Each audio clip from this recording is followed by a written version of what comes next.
welcome to the Deal Final Corner. So this is your weekly property talk show brought to you by Property Filter, hosted by myself, Guillaume Black, your favorite Frenchman. And, I'm the CEO and co-founder of Property Filter. It's the UK's highest rated platform to find deals. And as you know, we're on a mission to empower our property investor and deal sourcing members to find 1,000 deals yet again this year, thanks to the Property Filter blueprint. And the purpose really with this Deal Final Corner is to give you more and the best of the available resources. By inviting expert guests, we'll share with you the latest, most current strategies, tactics, and secrets about what actually works right now in terms of finding and making deals and the reality of systemizing and running a high-performance business in property. So it really is my pleasure today to introduce you for this Deal Final Corner to my good friend, Mr. Frank Flegg. Frank transitioned from being a secondary school science teacher to a full-time property investor. He now owns over £20 million worth of commercial and residential property. He founded the international property investment franchise Ethical Property Partners and the Stepping Stone Housing Projects, which has provided accommodation for over 350,000 people. Last year, Frank acquired 58 properties with just £50,000 and is on track to surpass this year. At the age of 28, which was a couple of years ago, he was awarded Action Coach.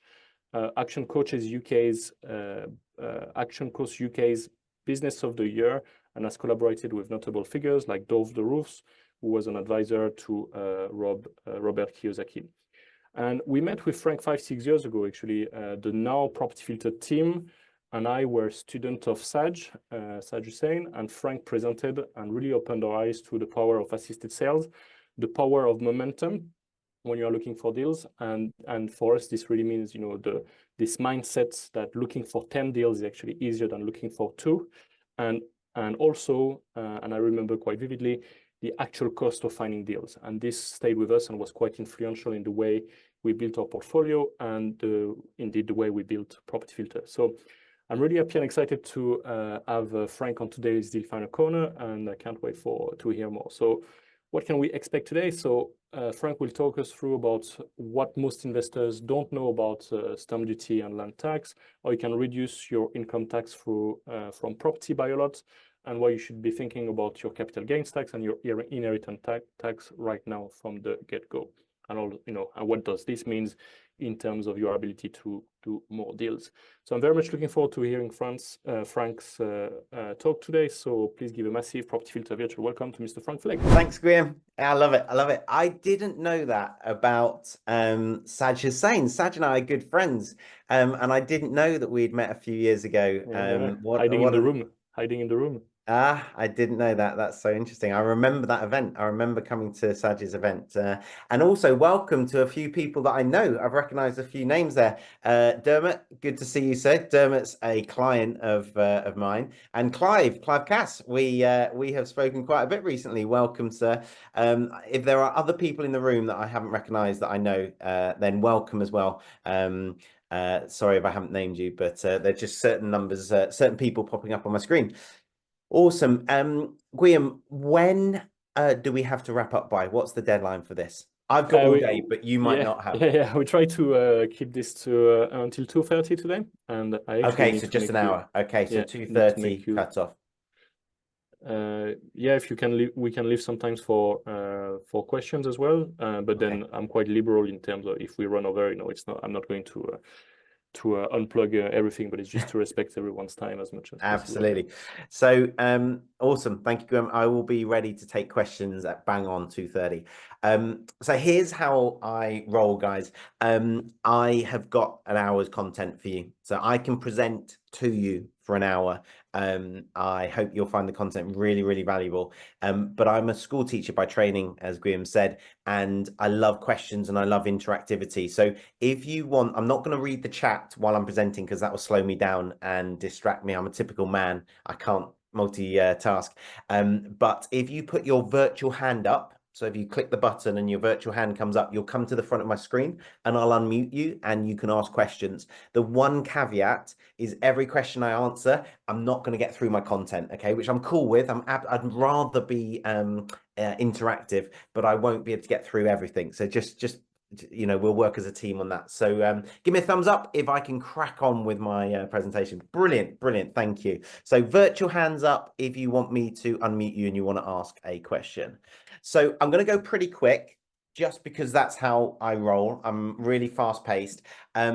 But what I've done to make it easier for you guys to remember what I've said is if you go to this URL, frankfleggproperty.co.uk/property filter, you can download the slides. You can just click a button and download every slide I'm going to share with you today. And there's a little gift for you later. Graham asked me to give you a gift, so there's a little gift for you later as well. So this is me, Frank Flegg. I don't know how much you know about me, but just really briefly, 130 property portfolio. That's actually above 150 now. I'm buying a lot, buying 21 at the moment, negotiating with many landlords. Now is the time to invest.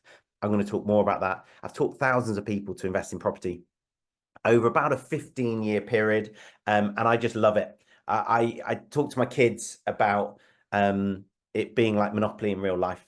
They buy shares. My kids are 11 and 13. They buy shares in property. So I just love it to bits. I've got 4 businesses. My programs run from 20 grand for my VIP up to 48 grand for my one-to-one. I normally have between 6 and 8 people on my one-to-one.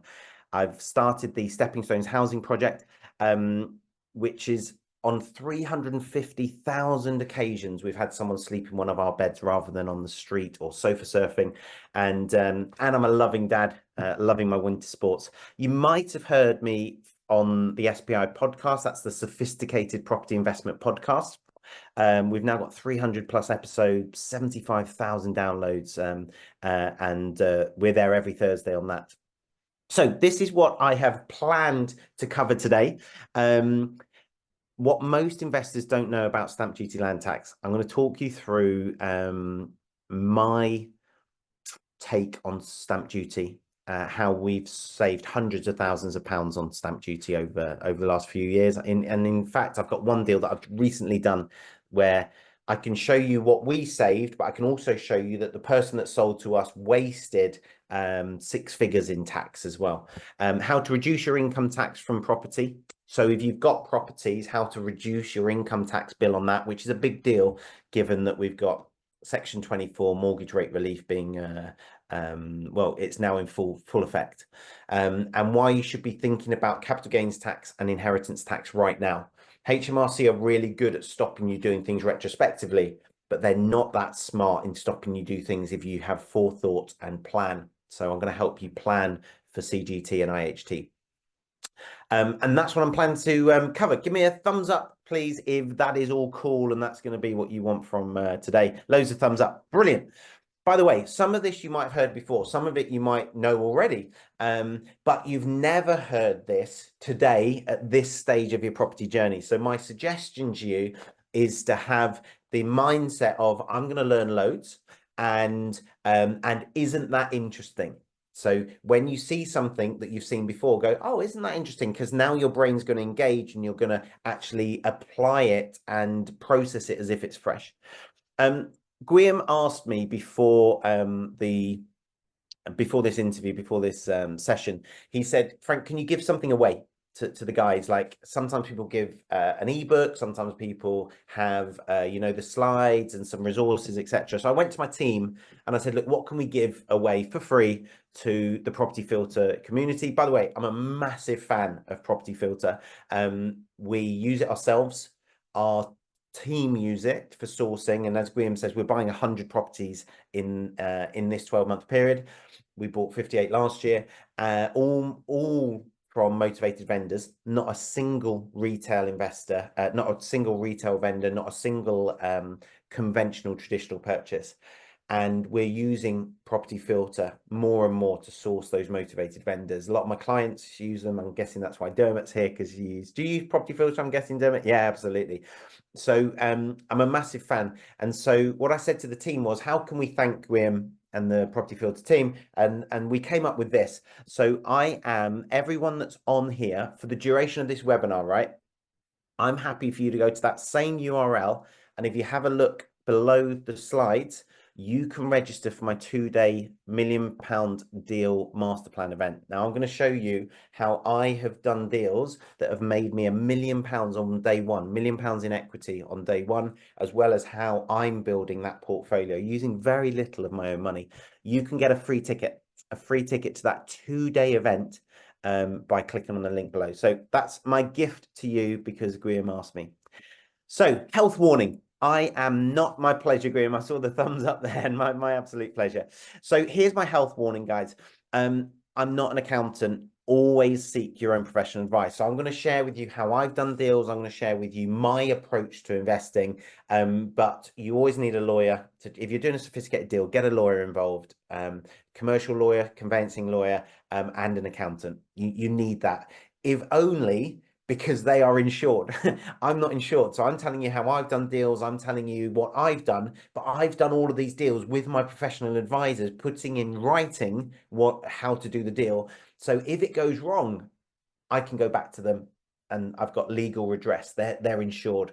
I'm not insured to give advice. I'm not giving advice. I'm telling you how I do stuff, and then hopefully you'll learn from that. So my partner, my other half, she's a lawyer, and she's like, "You've got to put this slide in, Frank, in every presentation." So there it is. Here's my first slide.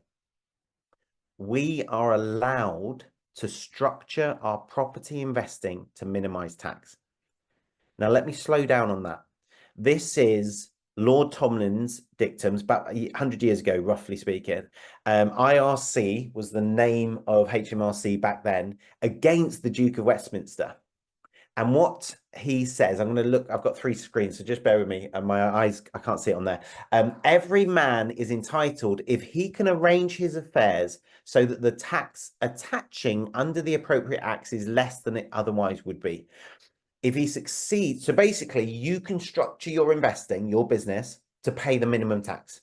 We're not talking about tax evasion. Tax evasion's where you say one thing but do something else and you save tax by lying. We're not interested in that. I'm only interested in being white, not even interested in gray. Definitely, not going anywhere near black. So we're talking about white vanilla investing here.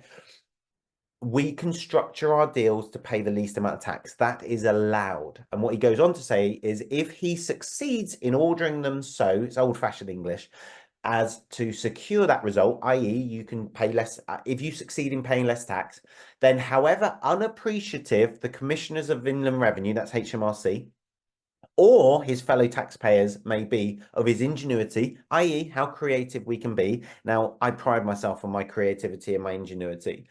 He cannot be compelled to pay an increased tax. Now, that is case law. English and Welsh law is built upon case law. You are allowed to structure all of your deals in order to do the minimum, in order to pay the minimum amount of tax. That's really important. So, because the rest of today, I'm going to teach you how to structure your portfolios, how to structure your deals so that you pay the minimum amount of tax. Now, one of the challenges I often get from people when I show this and when I talk about this is, yeah, but my taxes pay for the NHS, they pay for schools, etc. I think it's wrong, Frank, that you don't pay tax. I couldn't disagree more.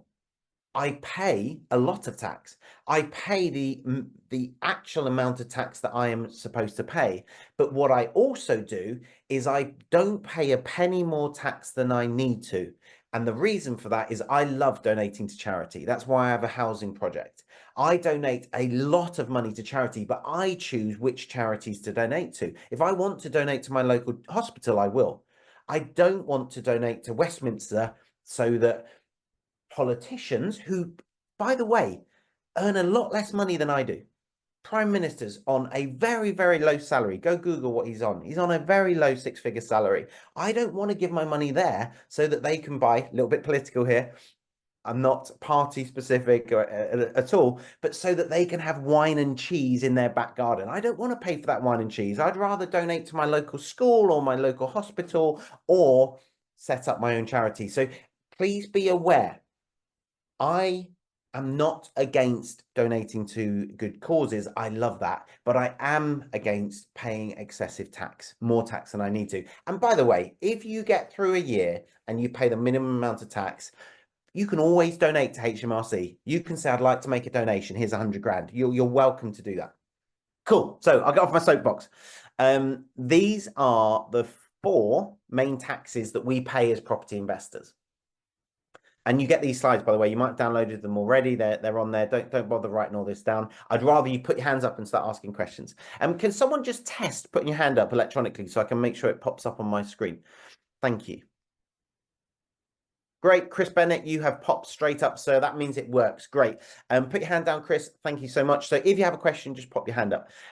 First off, we pay stamp duty land tax. That's the first tax we pay, SDLT. Secondly, we pay income tax if we own the property personally, or corporation tax if we own it corporately in an SPV, special purpose vehicle, limited company.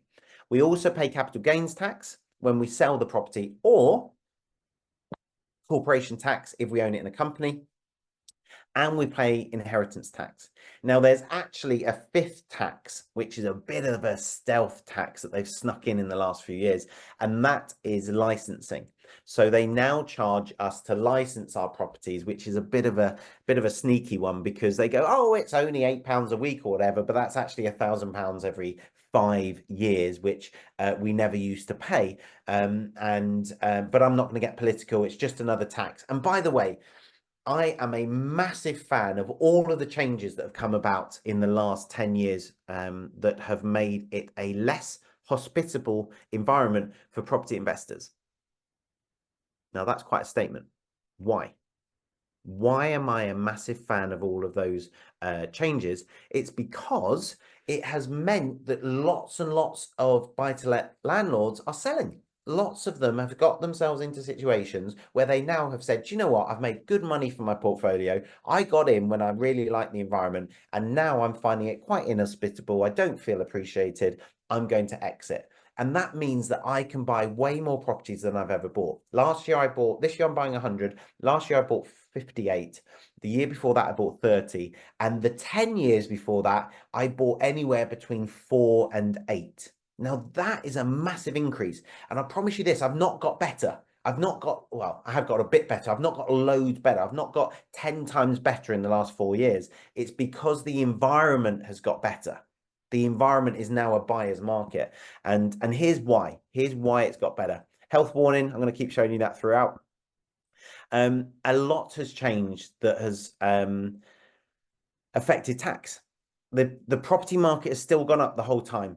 And this is how much it's gone up by the way, this is the Office for National Statistics. These aren't my stats. You can go on to the ONS. In fact, the website is there, landregistry.data.gov.uk, and you can see that over the last 55 or so years, I think it's 56 years, the property market has more than doubled, 213.5% increase on average every decade.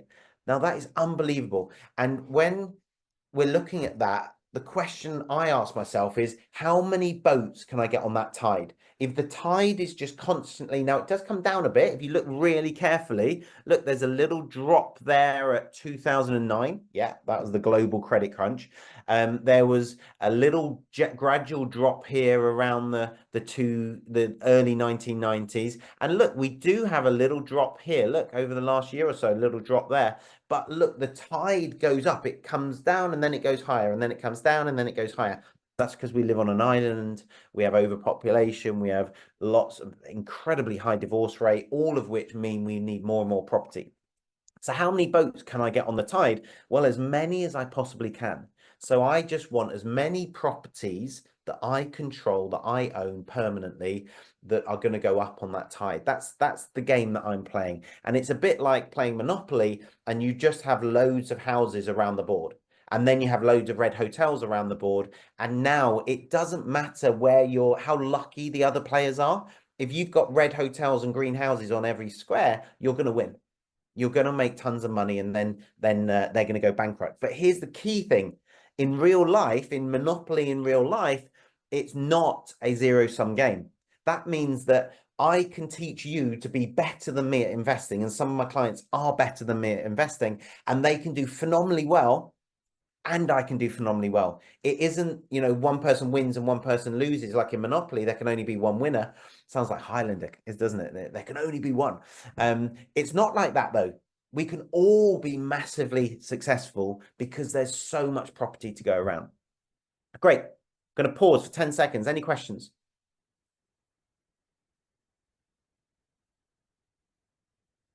If you are sat there going, yep, that makes sense, type in the chat how many properties you've bought in the last 12 months. Be brave, be honest. How many have you bought in the last 12 months? Guillaume, thank you for putting that link in the chat. That's not the right link though. Let me just double check. Guillaume. No, it's the right link. Good man. Yeah, thank you, Guillaume. That is the right link. My bad. Cool. Thank you for doing that. Right. So loads of people are answering. Love it. 0 from Anne-Marie, 1 from Violet. We've got 0 from Guillaume. Phil's got 1. Eric's bought 2. Ben's bought 4. Diane, none. Mary, none. Nigel, 1. Nigel Close, 1. Nigel Jones, 0. Michael, 1. Chris Bennett, 0, but 1 going through now. Good on you, Chris. Love it. And Martin. Hey, Martin, there's another client of mine. I recognize the name. Martin Patton Cunning. Good to see you, sir. Bought 1 in the last 12 months. So that isn't designed to make you feel bad, by the way, guys. It's designed to provoke you to take more action in the next 12 months. If you have sat there, only if you've sat there thinking, yes, I want more boats on the tide, you might not. You might say to me, do you know what, Frank, the environment's changed so much, I'm not keen on it.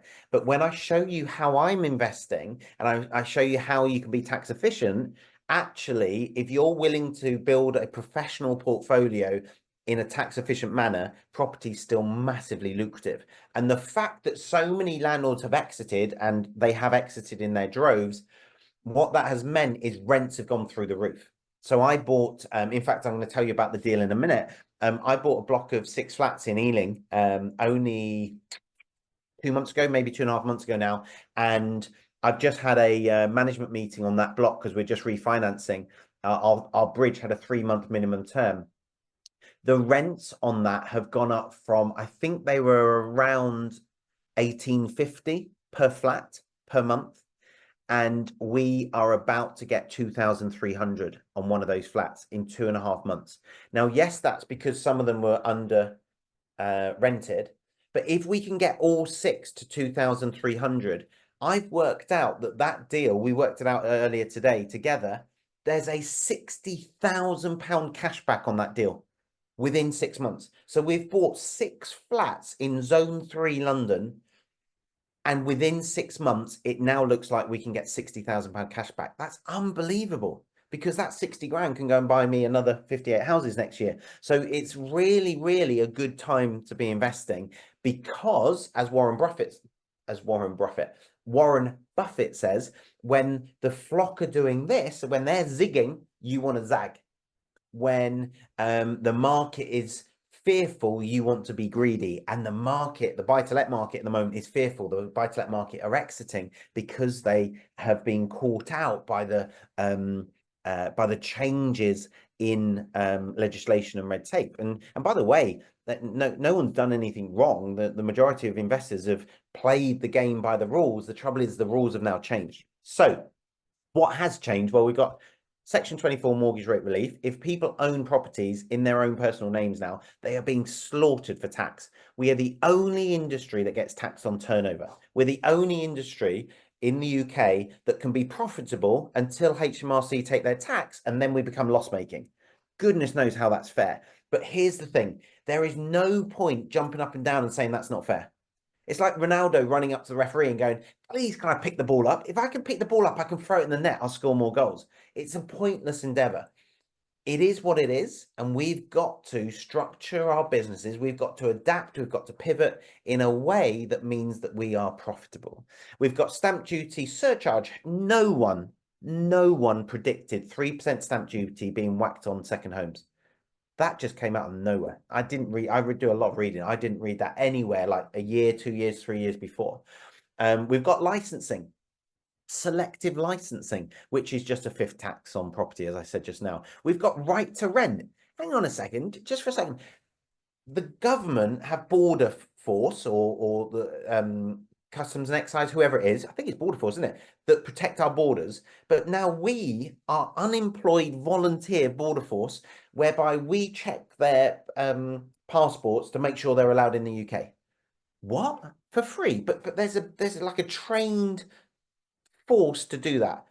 Okay, so we'll do it for free. But what if we don't do it well enough, or we don't do it very well? Well, that's a criminal act. we can now be prosecuted for not doing a voluntary role that there's already a body to check. And I'm not being political, I'm just saying I can understand why some landlords are exiting the market, because if you don't check someone's passport and you allow them to, or maybe it's a fake passport and you don't take a photocopy of it and it's deemed that you didn't check their passport. Who knows, eh? Now all of a sudden there's really high stakes. Now you could be a criminal, you could be prosecuted. That's a big deal. So I can understand why landlords who've made their money are wanting to exit, because they don't want the risk of criminal proceedings against them when they don't see the properties, they don't see the tenants, they just have an 18-year-old letting agent who is a tenant themselves doing these very important legal obligated tests and tasks on their behalf. I can understand that, especially if landlords are perhaps retiring, perhaps going offshore, perhaps going traveling, etc. We've got EICR, we've got EPCs, EICR being electrical certificates, EPCs. Now, they're now talking again about that becoming, Labour have said it's going to become 2030, that's coming in. Whether or not it will for every buy-to-let property needing a C EPC. But again, I bought loads of Ds and E EPC properties when it was all coming in for definite. Then it got the kibosh on it and it's not happening. Those properties have kept making me money, by the way. 200 quid a month, 250 quid a month. And now it's come back in again, which is brilliant, because now I've got 5 more years. I joke, but it is funny. Sorry, 6 more years, 5.5 years. I've got 5.5 years of buying properties from landlords who will want to exit because they're a D and an E and they're worried about having these properties that no one will buy. And then I bet it will get kicked down the road, or they'll bring out some amazing grants that will enable us to buy our properties, to do the properties up to a C grade. I bought a property in West Wales. I kid you not, it was worth about 120. The local council have given me £43,000 to do it up. I've got ground source heat pumps. I've got solar panels. I've had it re-insulated. I cannot believe what they've done for me. Oh, they've put a new central heating system and a boiler in. And do you know how much of that £43,000 I had to pay? 0. It's just put the price of my house up, the value of my house up massively. So if these really draconian rules come in, typically they have to incentivize you as well. I'm not moaning about it, it just is.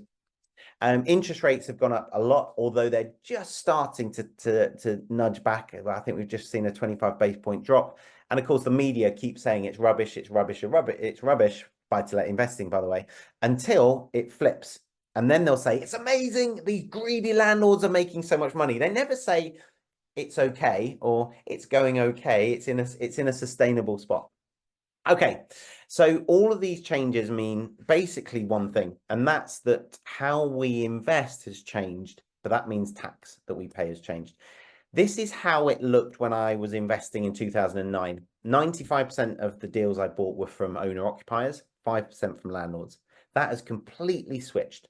So now it's 5% landlords, 5% owner-occupiers, 95% landlords, which is really, really good for us because it means we can be more tax efficient. If we're buying properties from landlords, we can buy them at bulk in portfolios. I'm negotiating on an unencumbered portfolio of 300 properties right now. Actually, it's at, get this, 4% loan to value. 300 properties at 4% loan to value. So almost all of them are unencumbered. And I'm negotiating on a portfolio of 213 properties right now. Not purchased, just negotiating on them. That is so time efficient compared to trying to buy them one at a time like I had to in 2009. That's one of the reasons I'm buying so many more properties. So look at this deal, right? This is the 6 flats I bought a few months ago, 2 months ago. 6 flats plus the leasehold. It's the big block with the double windows there. 6 flats and a freehold, market value £3 million. We bought it for 2.275. That's a £725,000 discount. And people say, oh, BMV in London is impossible. Nope. Now that looks like it's a decent deal, right?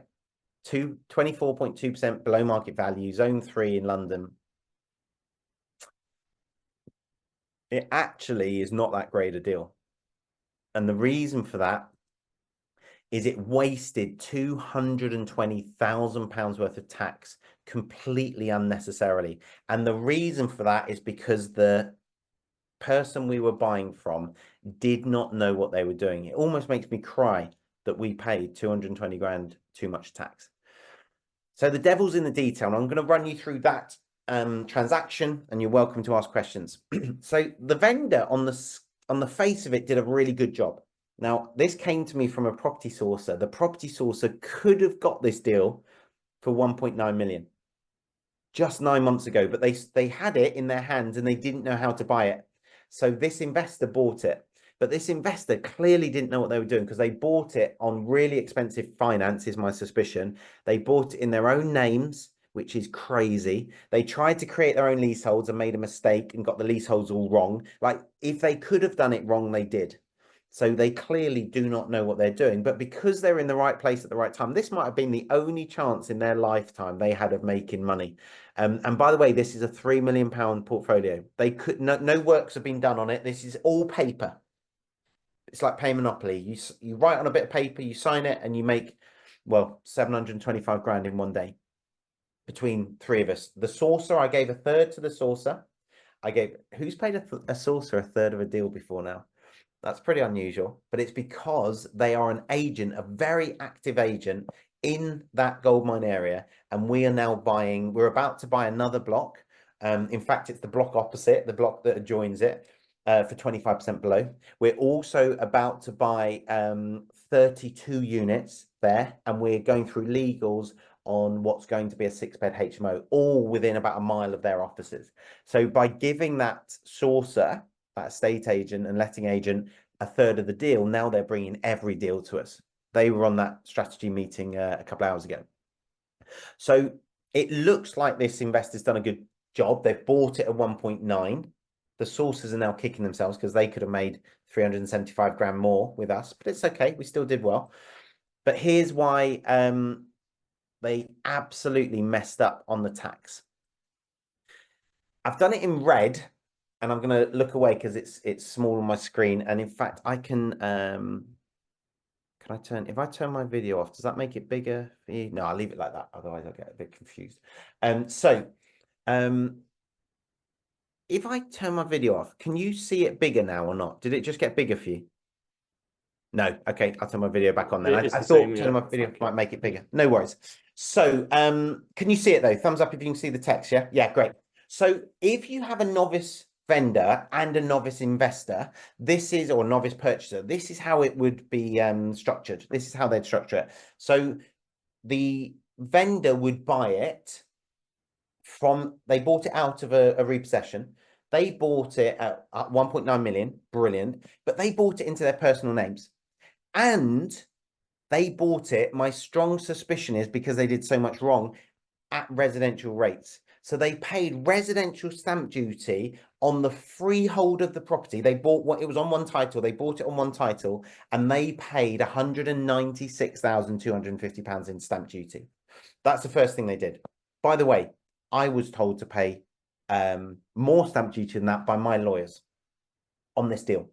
Then, because they own it personally, they're going to get hit by Section 24. They're going to pay £10,800 in tax, income tax, because they're going to own it for 9 months. Then they're going to pay capital gains tax because they're going to sell it. They're going to pay higher rate capital gains tax at 24%. On the £375,000 profits, that's going to be £90,000.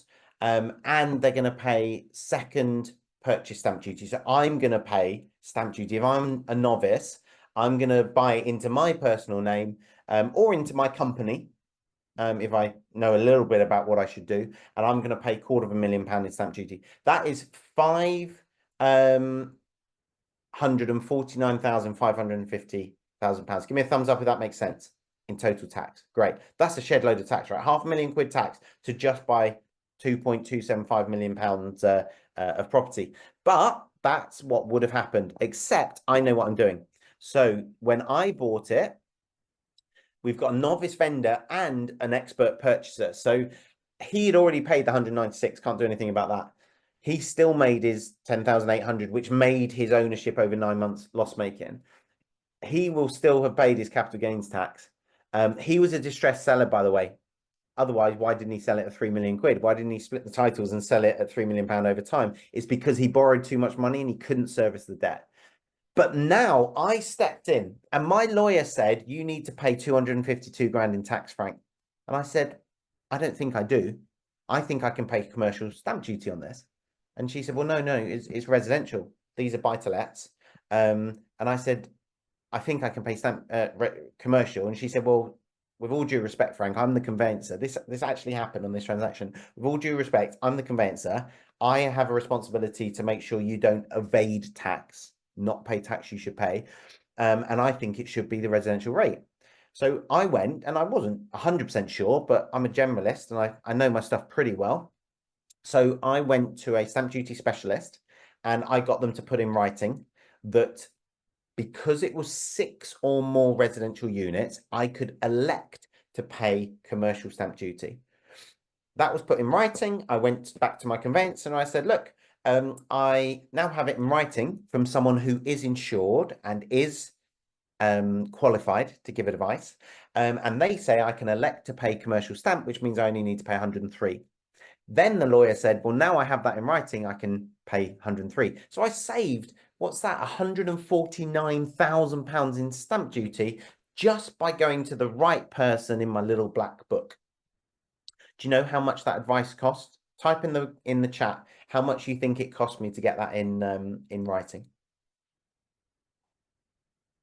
It was a 1-hour meeting with a specialist. They went away and checked, and then they wrote a letter for me. How much do you reckon? What are people saying here? 1,000 quid, 500 quid. Yeah, 500 plus VAT, 2 grand, £500 plus VAT, £600 to save 149. But here's the thing. Most people would have listened to their solicitor and not changed it.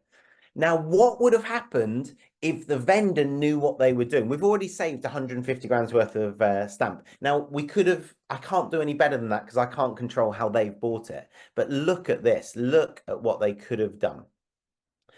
They could have bought it into a company and they could have paid, even though it was on one title, it doesn't matter about the titles for stamp duty. It matters how many residential units there are, and these were always 6 self-contained flats. So they should have paid 84,500, which is commercial stamp duty on 1.9 million. That's what they should have done. They should have then operated them through their investment company, their SPV, which would have meant that all of the lending they had, which is a lot, would have been tax deductible, which means they wouldn't have paid any income tax or any corporation tax because there was no profit from the income. So that would have saved them 10,800. Not loads, but it's still 10 grand donation that they can now make to their favorite charity rather than HMRC. And then they would have paid corporation tax instead of they would have paid corporation tax instead of capital gains tax. Not a big saving, but still a saving. What's that? 6,250 quid saving. Plus, and this is really important, they could have put expenses through that company. If they followed, and I've got some other slides that if I have time, I'll get onto, I'll show you how you can save £2,000 a year on a single buy-to-let house, on every single one that you have. And then my stamp duty would have been 11 grand rather than the 103. Why? Because I would have bought the company off them and I would have paid stamp duty on the shares. Stamp duty on shares is 0.5% of the value of the shares. The value of the shares would have been really, really low because they had lending against it. So I would have paid £11,375,000 in stamp duty on my purchase, which would have meant that in total we paid 179 across the two of us rather than 549.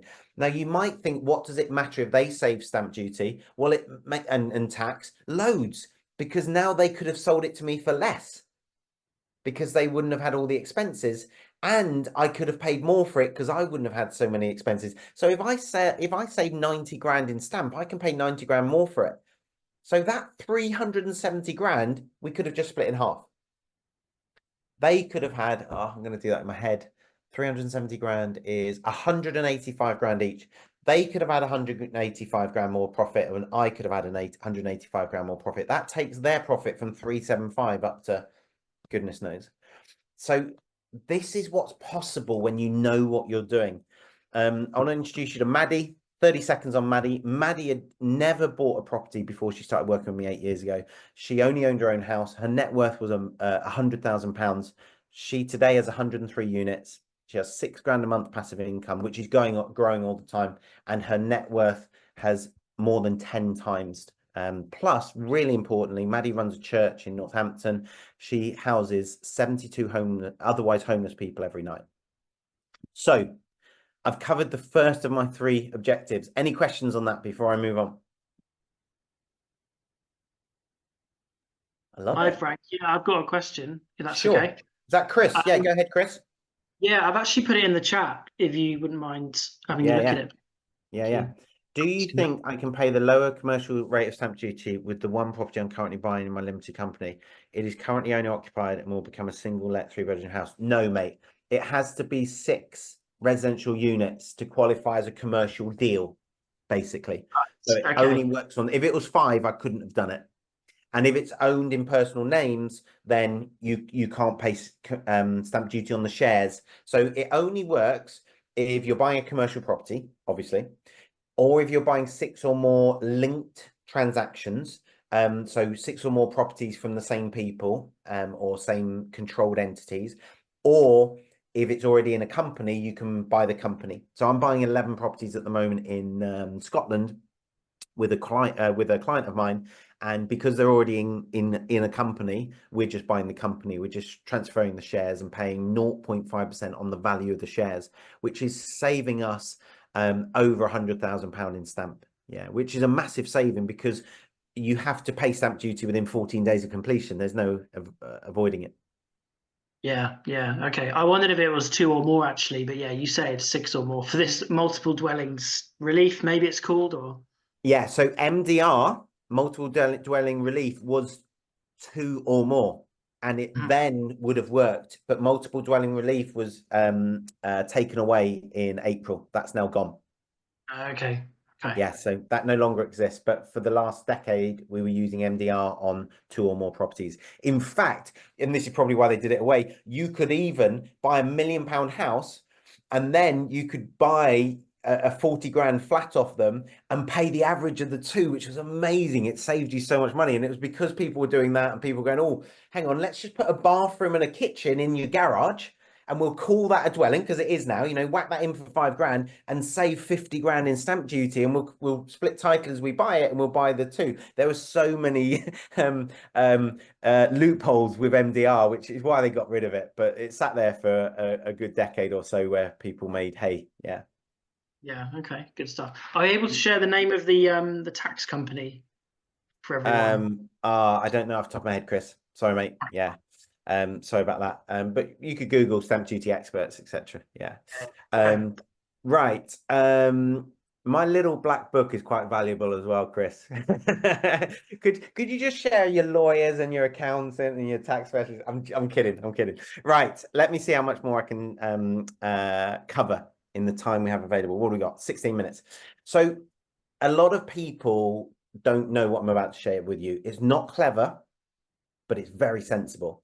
So if you buy a property that is personally owned today, so this is relevant for you, right, Chris? The rent comes in and you cannot claim 100% of the mortgage against it because of Section 24 mortgage rate relief. So what most people do is they buy it in a limited company. Yeah, that makes complete sense. Got it.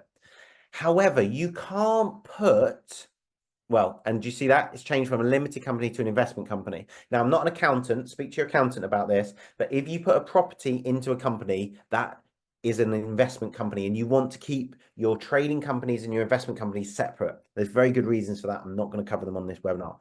So it's now an investment company, but other expenses like your mobile phone and your travel and your subsistence and your international travel and paying for property education, paying for property filter, for example, as reasonable as it is, wouldn't we love to claim back our property filter fees every month from our income, from our investment income? Those are not generally allowable in an investment company. So my accountants tell me. Now, you also put in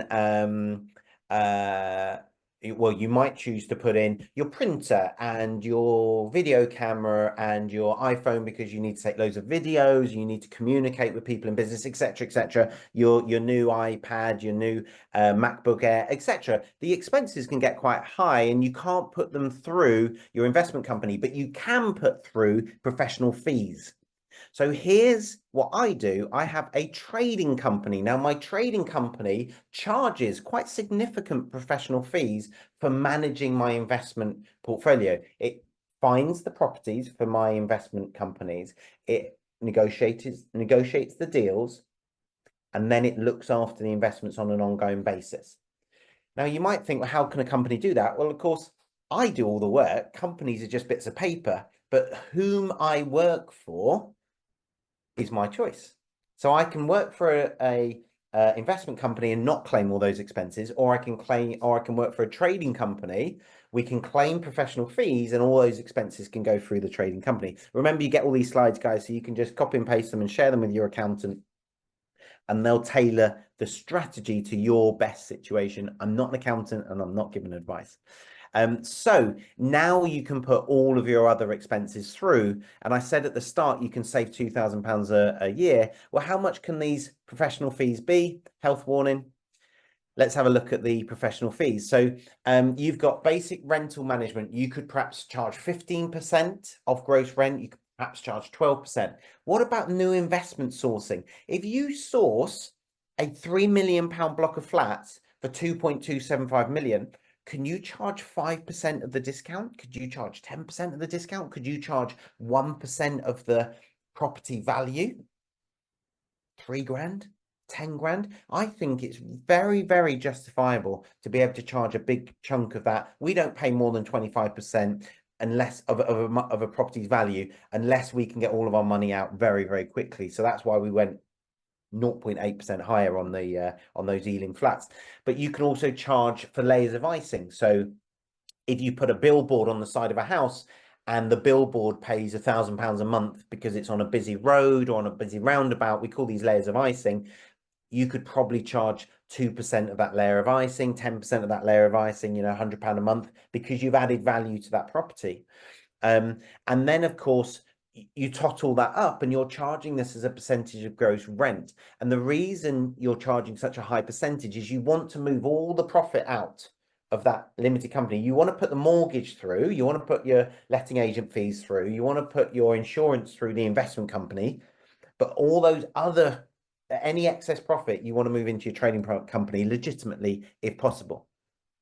But now look how much you can save. So just on a property that's bringing in £1,150 a month in gross rent, even at the conservative figures here, even at these conservative figures, you are saving £138 there, £11.50 there, £23 a month there. That comes in at £2,000 a year, tax-free saving, or tax saving rather, that's going into fees that are going into your trading company that you can now put against all those expenses. And by the way, my trading company manages my holiday lets for me. So if I go and stay in the Lake District in a holiday let and I'm doing market research on what other holiday let companies do, I put that stay through my limited company. If I go on an international conference to learn about international property tax, I put the conference, I put the flights, I put the hotel through my trading company. So you can start to put a lot of money through your trading company completely legitimately. My 4 other businesses all pay my trading company for the services my trading company provide to them, which means that I've got a martial arts business, I've got a software company, etc., etc. Now, if I'm exploring different things, I'm going places, I'm spending money, those expenses can also go through. So it starts to really save you a lot of tax. Any questions on that? Thanks for sharing that. I just wanted to draw the distinction between the investment company and the trading company. Is that just down to the SIC codes that you're putting in play at the time? No, it's not SIC codes. It's an accountant and HMRC distinction. And what my accountants have told me, and this is the thing, I don't want to go and be an expert and spend a year reading about stamp duty. I don't want to be an expert in the different classifications of companies. I pay good money to my accountants for that. My understanding is you have property and investment companies, and you keep those really, really simple. And then you have trading companies that do business, and you can put all your other expenses through those. So my accountants basically say never spend any money from an investment company that isn't directly related to a specific property. Like any invoices, etc. Like maintenance could go through the investment company, but it has to say maintenance on ABC property for this, and then it goes through that company. So basically, very, very tight expenses on the investment company, very, very broad expenses on the trading company. That's what their advice to me is. Okay, so sorry, and just I think you said a sentence or a statement straight off the bat when I asked that question regarding HMRC and the accountant. Could you just repeat that? Can't remember it. Sorry. We'll look back on the recording. You'll be there. Yeah. Are we recording this, Gwyn? We are. Great. Give me a thumbs up. Yeah, cool. Can you send a recording to me as well, please, Graham? That'd be amazing. Yeah, you can have a look back on it. Eric, I can't remember what I said, mate. Forgive me. Something about HMRC statement. No. Yeah, still can't remember. Sorry, mate. Forgive me. That's all right. I'm in the moment. So I've covered the first. Did that answer your question, Eric? Well, did I answer it as well as I could? Yes, thank you. My pleasure. So I've covered those two. How long? I've got 8 minutes, right? Let's see if we can cover the final. Feel free to take Michael's and we can continue. Oh, Michael, I missed your hand, mate. Yeah, go ahead, sir. Yeah. I heard someone say that you should keep each property you buy in a separate limited company. Is that tax efficient? So, great question. This is a very, very common question. Is it tax efficient? Yes, it's extremely tax efficient if you have a trading company and all of them pay money into your trading company. However, it's not time efficient, and it's not compliance efficient, and it's certainly not easy to do. So, and it's very efficient because if you ever sell any of those properties, you can sell them for more because you can sell the company. Whereas if you've got 20 properties in a company, you can't sell one property at a time. So what I normally say to people is you need a few, at the start, just have one and put all your vanilla properties into there. But then if you buy a HMO, maybe vanilla, by the way, is single AST. But then if you have like a HMO, maybe put that separate. And if you have like a commercial property, maybe put that in a separate one. And if you've got a high risk property, maybe you've got one with a JV partner, maybe put that in a separate SPV. So you'll end up with a few SPVs, but definitely you want as many properties in each of them as possible within reason. So it's a bit of a balancing act, Michael. Okay, good question. For starters, I'll just open the two companies and crack on with those. Yeah. Right, let's see if we can get through the last, thank you for your question, that last bit there, which was you should be thinking about capital gains tax and inheritance tax. I want to share this quote from Nick James. Nick James runs a company called Expert Empires. He is bringing Russell Brunson, if you know Russell Brunson, over from the US later this year. He runs some really big events in the UK, phenomenal businessman. He became a client of mine. Well, this is his quote: set up my sophisticated property investment business 6 months ago. Today, I've completed on 3 properties. I'm also buying 4 more. That's an equity gain of 340K. Monthly cash flow, 2 grand. That's low, and I'll tell you why in a minute. Time invested less than 3 hours a week in order to do that. And he very kindly says, Frank's the real deal. Here's how he's achieved that. He employed a member of team that he then sent to me for training. And his team member, that's how he's done it on less than 3 hours a week. His team member is buying all of those properties for him. So by following best practice with sophisticated investing and finding motivated vendors, that's what's possible. So those of you that bought 1 or 2 properties or none in the last year, now is the time to really fill your boots. I think you've got 12, 18 months before you can fill your boots. So why should you be thinking about capital gains tax and inheritance tax now? I like to be really efficient with my cash up front. So yes, we can buy below market value, but I'm going to give one example deal now in the last 5 minutes where we control a property now and pay later for it. So we control the property now and pay later. And by buying shares, that's really efficient. And I mentioned this deal in Scotland because I knew it was coming up. So this is Sarah Cromie. She'd never bought a property before. She started working with me a few months ago. And in her first 8 weeks, this is the deal that she agreed. She agreed 11 properties that are worth today 1.23 million up in Scotland. She lives in Portugal, by the way. So she's never been to these properties. In fact, she's flying over now actually to visit them, but we're already in legals. We're already buying them. They're going to make us, she and I doing this together, £960 a month in positive cash flow. But we're paying the landlord 1,875. So the profit is, my maths is going to fail me, 2,700 quid a month. He's getting 2/3 roughly. We're getting 1/3. For 12 years, we're going to pay him that. By the way, we take control now. We take responsibility for the properties. We get the rent from the properties. Over 12 years, that adds up to £270,000. And then we pay the balance in 12 years' time, 960k. Type in the chat what you think a £1.2 million portfolio in Scotland will be worth in 12 years' time. So Ben has said 2.6 million. Phil has said 3 million. Martin has said 2.5. Guillaume has said 2. Clive has said 3. Michael said 4 million. It's really hard to know, right? But what you do know is it's going to be way more than 960 grand. That's all we're going to pay, because over the 12 years, the tenants have paid that 270 grand off. So we're paying market value today, but we're paying it in 12 years' time, which means we're only paying 960k. It's very likely that that will be 50% of loan to value. That's very easy to finance in 12 years' time, or it's an assignable contract, which means in 12 years' time, we can just sell it in an auction, get £2 million for it, and put £1 million in our pocket. So that's a really efficient way of buying these properties. And by the way, we're buying the shares. The shares are transferring into our name now. We're being added to the current mortgages. The current vendor is staying there as a silent shareholder and a silent director. Sarah and I are becoming shareholders now, directors, active directors, preferential shareholders right now. And we are taking ownership of the company. It's actually 2 companies that own the 11 properties. And that, not many people know that that's possible. Not many people know that you can become a co-shareholder and a co-director, have preferential shares, so that we get all the dividends. So we get 100%. On the day we sign, we get 100% of the income of these properties.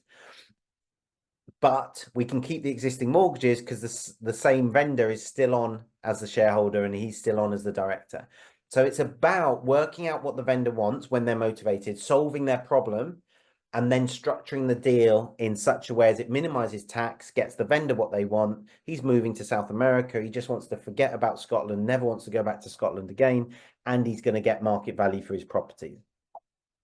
And if we buy the shares at a rate of £3 grand a year for 12 years, he can actually have £36,000 tax free. So he can actually get £36,000 tax free. It's not a big amount of saving, but it's nice. He's really pleased about that. And if you buy properties into companies, you can be selling shares or gifting them to your adult children. Now, my children are 11 and 13, but I'm already setting up deals, maybe this deal, where I can start giving them shares when I'm 18. Now, when they're 18, I'm over 18, by the way.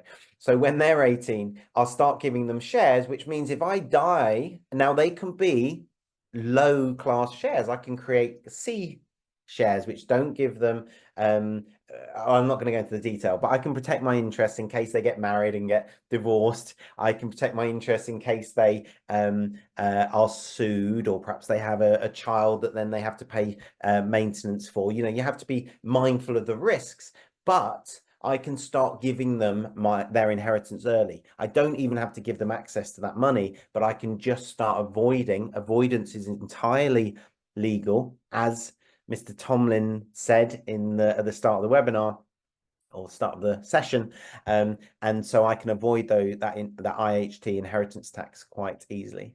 And of course, when I sell the properties, if I sell the shares, I'm saving on capital gains tax. There's less capital gains tax on shares that I own than there are on properties that I own. Property is taxed at a higher rate for capital gains tax. It is bang on 230, Gwym. I've got more to share with you guys, but that's as much as I can share today. And I have covered every single one of my 3 objectives today, and I've reminded you multiple times that I'm not an accountant, which will make my other half really happy. And I've given you that 2-day event. And by the way, the other stuff I haven't managed to cover, I'll share you very quickly. I wanted to share my ABC model of wealth with you. I can't share that today. And I wanted to share with you how you find motivated vendors, how you talk to them, how you convert them, and how you structure control now, pay later deals and 25% below market value deals. I was ready to do all of that, but I can't get it all into an hour. I will cover all of that on my 2-day event. Cool. William. Yeah, Frank, thanks so much. Yeah, thank you. I think that was super valuable. I've got some question actually on, labor government policies and things like that. Do you think stamp duty is going to go up for, like second homes and things like that? And do you think, can you see more landlord exiting? What's the Good question. Good question. what's your take on the current, because we've had a change of government and you say you've embraced change so far because you meant more landlord were exiting, and what does it mean for you and what are you doing for going forward? This is going to sound really bad, but I'm going to be honest with you. I'm not going to temper it, guys. I've never... Is that someone on the underground? That is. You're on the underground. Vikrant, good to see you, sir. I'm impressed. Making the most of your travel time. So I've never voted in my life. I voted once when I was 18, I think, and I never voted again. And some people, that really winds them up. They're like, you've got that right to vote. Don't waste it. I can't tell the different parties apart. I don't think I could do a better job than they can. If I really felt passionate about it, I'd run for office. That's very American, isn't it? I'd put myself forward as a politician. I don't think I could do a better job. I don't want their job. So I don't want to be the referee. So I'm just going to be the football player. I'm just going to be Ronaldo or Messi. Now, a lot of people spend a lot of time worrying about what might happen, but it hasn't happened.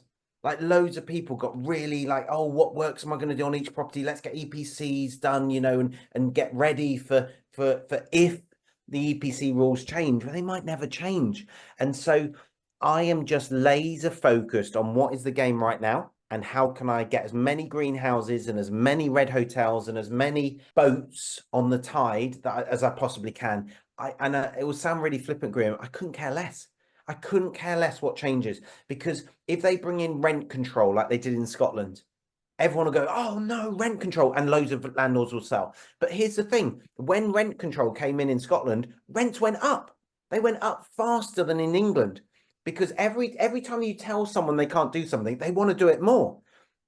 If they take away Section 21, I couldn't care less, because I know I'll be able to find a loophole, because they're not that smart, and they're going to bring in like a blanket change. Like that, you're not telling me that it's going to be impossible to sell my house. If Section 21 is abolished, are you telling me I'm not allowed to sell my house? No way. That'll be an exception, 100%. So what's stopping me from putting 150 houses on the market on Rightmove? Probably cost me 500 quid to get a VA to take Google Map image and put that on Rightmove for every single one of my properties. Now I can serve notice on any tenant I want to move out. Do you know what I mean? And that's fine. I got asked the question last week and I was like, okay, if Section 20, I was like, I don't want to answer the question. It's a waste of time because it might not happen. But I said, okay, because you've asked me it, that's how I'd get around it. And they're like, yeah, but what if that loophole wasn't there? Well, there's a million what ifs. Like, let's not spend all our energy worrying about what might happen and working out all the infinite chess moves. Let's just buy a ton of properties between now and October. And when we know what the rules are going to be, by the way, I'm only really interested when they come in, because they make these rules and then they put them off and put them off. We were not going to have any we were going to have no petrol or diesel cars, weren't we, from some point in the future, and they did away with that when they realized it was impossible. So my take on it, Graham, and it's the same as HS2, isn't it? It's like, yeah, definitely happening. They bought a load of land and then they said, actually, this bit's not happening. So for me, and it sounds flippant, I couldn't care less, because what I know is if it swings away from landlords, then every, you know, action has an equal and opposite reaction. It'll be easier to buy. If it becomes better for tenants and worse for landlords, then rents will go up. You know, there will always be something. If it pushes people out of the industry, it means I can buy more. So I'm not that worried. I'm not worried at all, actually. I got excited when Brexit happened, not because I wanted to exit Europe. I was ambivalent, but because I knew it was a massive change and that would give us. I got so excited when Liz Truss said, yeah, we're going to upheave everything, you know, it's all going to happen. I was like, oh, this is going to be fun. And then the markets went crazy. I'm excited we've now got Labour, not because I like Labour, not because I dislike the Tories, but because it's changed. The more change there is, the better it is for us. Because if we have consistency for the next decade, everyone learns all the rules, a bit like multiple dwelling relief. But if the rules keep changing, those of us that are really good, the Ronaldos and the Messis, can stay ahead of the masses. Yeah, it's a really interesting take. Thanks a lot for that. No Can you worries. tell us a bit about this gift you've got for us these 2 days? So is that Yeah. something online? I think that's really generous of you. I didn't realize you would go as far as that. Yeah, So thanks my a lot. pleasure. Yeah. My pleasure. In fact, let me share the page, and then maybe hang on. I need to go in the chat. Bear with me, and then I can talk you through the. Oh, well, I'll just talk you through it. No, I will share actually. It'll take you to here. You can download the slide deck there, guys, on that red button, and that will just download it straight. Every slide that I've had, including the ones I didn't cover actually. And then this is my invitation to the 2-day event. It's a virtual event. It's on Zoom, so it's same as this, same me. Cool. And I'm going to cover how I bought 58 properties last year for £50,000. So I'm going to talk you through the deals I did, how that's possible. Most people, you know, what's that? Just over £1,000 a property. I'm going to talk through how I did it. I'll give you the actual properties, the vendor situations. I'm going to talk to you about how to find. I've got 13 ways of finding motivated vendors. I'm going to show you how to find motivated vendors in the current climate, including landlords.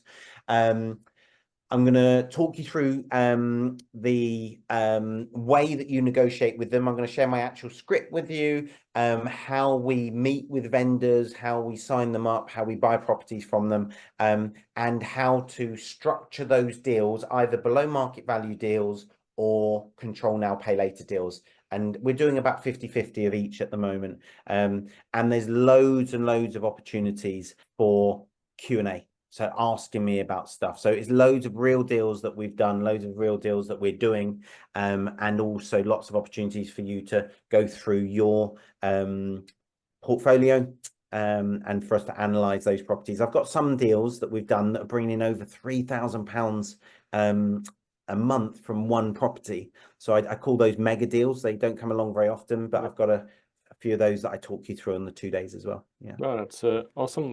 So thanks so much for this. Do you have any sort of closing sentiment for us today? Closing sentiment. Yes, I do.